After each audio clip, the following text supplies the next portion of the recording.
പൊതുവിപണിയിൽ അടിക്കടി വില വർദ്ധിക്കുന്ന ചുവന്നുള്ളിയുടെ വില പിടിച്ചു നിർത്താൻ കൃഷിവകുപ്പ് ചില നടപടികളുമായി വരുന്നു.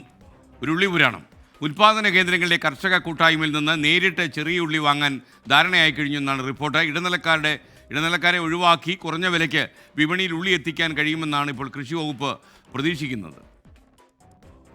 മലയാളികളുടെ രുചിക്കൂട്ടിലെ ഒഴിച്ചുകൂടാനാവാത്ത സാധനമാണ് ചുവന്നുള്ളി എന്ന ചെറിയ ഉള്ളി. എന്നാൽ പൊതുവിപണിയിൽ മിക്കപ്പോഴും ചെറിയ ഉള്ളിക്ക് തീ വിലയാണ്. ഇപ്പോൾ തിരുവനന്തപുരത്തെ വിപണികളിൽ ചെറിയ ഉള്ളിയുടെ വില 80 രൂപ മുതൽ 90 രൂപ വരെയാണ്.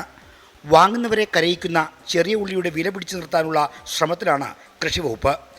ചെറിയ ഉള്ളി കൂടുതലായി ഉൽപ്പാദിപ്പിക്കുന്ന തമിഴ്നാട്ടിലെ പേരമ്പല്ലൂർ, തഞ്ചാവൂർ ജില്ലകളിലെ കർഷകരിൽ നിന്ന് ഹോർട്ടികോപ്പ് വഴി ഉള്ളി സംഭരിച്ച് വില നിയന്ത്രിക്കാനാണ് ശ്രമം.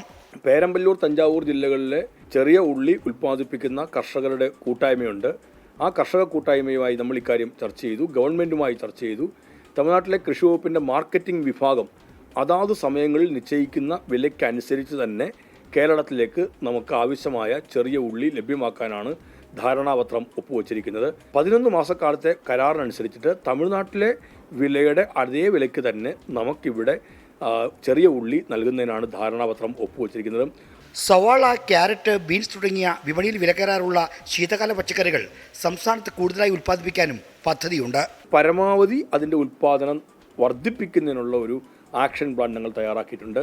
തരിശായി കിടക്കുന്ന ഇടങ്ങളിൽ കൂടുതലായി അതെല്ലാം കൃഷി ചെയ്യുന്നതിന് ആവശ്യമായ ഒരു പദ്ധതികൾ ആവിഷ്കരിച്ചിട്ടുണ്ട്. അത് കാർഷിക കൂട്ടായ്മകൾക്ക്, കൃഷിക്കൂട്ടങ്ങൾക്ക്, FPOകളടക്കമുള്ളവർക്ക് അതിൽ ബന്ധപ്പെട്ട കൃഷി ചെയ്യുന്നതിനുള്ള ഒരു സഹായമുണ്ടാവും. വിലക്കയറ്റമുള്ള മറ്റു പച്ചക്കറികളെ വിലപിടിച്ചു നിർത്താനും ഇടപെടൽ നടത്താനാണ് കൃഷി വകുപ്പിൻ്റെ തീരുമാനം. ആർ ശ്രീജിത്ത്, 24 തിരുവനന്തപുരം.